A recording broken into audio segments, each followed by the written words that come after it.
Introducing the all-new Corolla.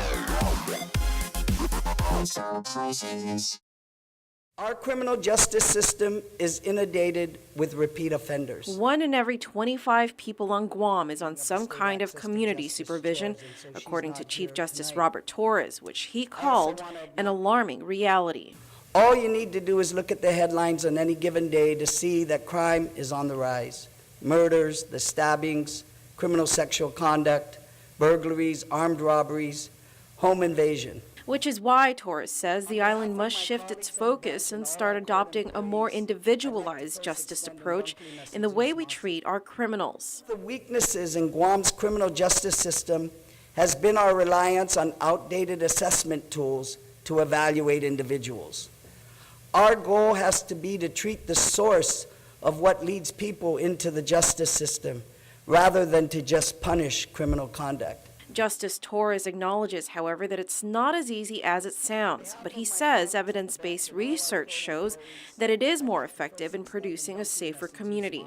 He says Guam must allocate more of its resources toward community supervision rather than just automatic incarceration. The traditional methods of supervision and standard conditions of probation and parole are often unrealistic, deplete resources, and waste manpower hours that could otherwise be spent on high-risk offenders. Another area Justice Torres says he will focus on is juvenile justice reform.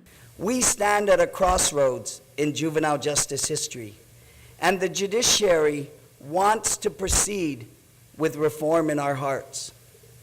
What does a judge do with a chronic runaway girl who comes before her with untreated mental health problems and a history of being sexually exploited?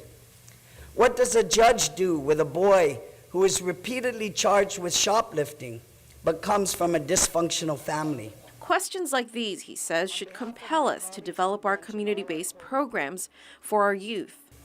The research shows that our reliance on incarceration for young people does not reduce their likelihood of reoffending.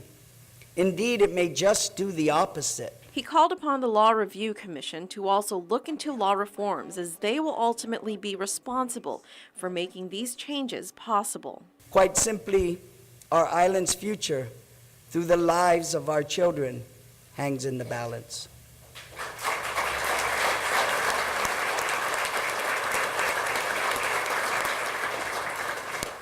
Judges can and should use their power to sentence juvenile and adult offenders in a way that significantly reduces the likelihood that they'll again cause harm.